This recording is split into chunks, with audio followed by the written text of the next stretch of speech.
읽어주는 아침 묵상 말씀입니다. 오늘은 여호수아 16장 말씀으로 에브라임의 기업이라는 제목으로 묵상합니다. 요셉 자손은 두 아들 므낫세와 에브라임으로 나누어 간주되고 있습니다. 레위지파가 성전 봉사를 맡고 기업이 없는 대신에 이 두 형제가 그 자리를 대신하여 12지파를 이루고 있습니다. 여호수아 16장 1에서 4절은 요셉 지파가 분배받을 남쪽의 경계를 설명하고 있습니다. 여호수아 16장 5절에서 10절은 에브라임 자손이 분배받은 땅에 대해서 설명하고 있습니다. 그러면 땅 분배를 통해 우리에게 주시는 교훈이 무엇인지 살펴보도록 하겠습니다. 첫째는 하나님의 나라는 선후관계가 반대일 때가 많습니다. 1절부터 10절까지의 말씀입니다. 요셉의 큰아들은 므낫세시고 둘째 아들은 에브라임입니다. 그런데 본문에서 큰아들이 먼저 나오지 않고 둘째인 에브라임이 먼저 나옵니다. 창세기 48장 19에서 20절을 보면 에브라임이 둘째 아들이지만 야곱의 축복으로 인하여 맏아들의 자리를 차지합니다. 마찬가지로 여기서도 둘째인 에브라임이 기업을 먼저 얻었습니다. 하나님의 나라는 선후관계가 반대일 때가 허다합니다. 그러나 이런 모든 일은 하나님의 선하신 뜻이 계획이 있음을 알아야 합니다. 우리가 생각하고 있는 선후관계와 높고 낮음이 반대로 나타나는 일이 허다합니다.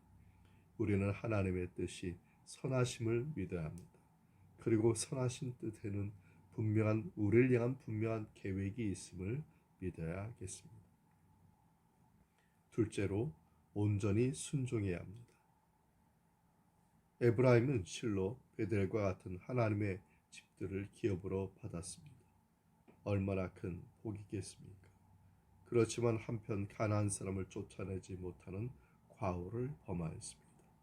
하나님께서는 이스라엘이 가나안 땅에 들어가면 가나안 사람들을 다 멸절하라고 명령하였습니다.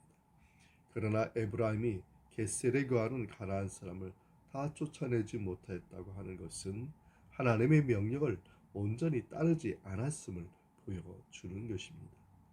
이는 또한 저들이 가나안 족속을 다 쫓아내라 하신 하나님의 명령을 어기고 자기 경내의 가나안 족속을 사로잡아서 사사의 종으로 삼았다는 것입니다. 이들의 처사를 통해 우리는 눈앞의 편리나 이득에 눈이 어두울 때는 자칫 하나님의 뜻을 관가에 버리기 쉽다는 교훈을 얻을 수 있습니다. 그러므로 우리 그리스도인들은 공부할 때나 풍요로울 때나 항상 영적으로 깨어 있어야겠습니다. 베드로전서 5장 8절에 이르기를 근신하라 깨어라 너희 대적 마귀가 우는 사자같이 두루다니며 삼킬 자를 찾는다는 것을 말씀을 기억하기 바랍니다. 하나님의 명령을 순종하지 못하면 그 결과가 당장 나타나지 않지만 미래가 불확실하게 됩니다. 본문을 보면 가나안 사람이 종이 된 것은 창세기 9장 26절에서 27절의 말씀의 성취라고도 할 수 있습니다. 이르되 셈의 하나님 여호와를 찬송하리로다 가나안은 셈의 종이 된다고 말하였기 때문입니다. 가나안 족속과 여부스, 헷, 아모리 등 모두가 가나안의 후손들인 것입니다. 우리는 하나님께서 지시하신 일에 순종하고 살고 있습니까? 게으름을 피우지는 않습니까? 하나님께서는 자신의 백성들이 온전히 순종하기를 원하십니다. 이스라엘 백성들이 40년의 광야 생활 가운데서 하나님의 말씀에 순종할 때 하나님의 바른 인도를 받았습니다. 그러나 그들이 하나님께 순종하지 않을 때는 언제나 고난과 징벌이 있었음을 기억하기 바랍니다. 오늘 우리도 하나님의 말씀에 온전히 순종할 때 광야와 같은 이 세상에서 하나님의 인도를 받는 복을 누리게 됩니다. 이러한 말씀의 은혜가 여러분과 함께하기를 바랍니다. 셋째는 우리는 다음 세대에 복을 전하는 삶을 살아야 합니다. 므낫세 자손의 기업 중에는 에브라임 자손을 위해 구분된 성읍과 마을도 있었습니다. 사실상 므낫세 지파가 받은 땅이 에브라임 지파보다 더 컸기 때문에 기업 중 일부는 형제 지파에게 주는 것이 가능했습니다. 한편 에브라임 지파는 자신들의 기업에 속한 겟셀의 원주민을 쫓아내지 않았습니다. 에브라임 자손은 그들을 쫓아내지 않고 노역을 담당하는 종으로 삼았습니다. 이는 유다 자손이 여부스 원주민을 쫓아내지 못한 것과 비교가 되는 것입니다. 요단 서편에서 므낫세 지파와 에브라임 지파가 차지한 땅과 유다 지파가 차지한 땅에 공통점이 있습니다.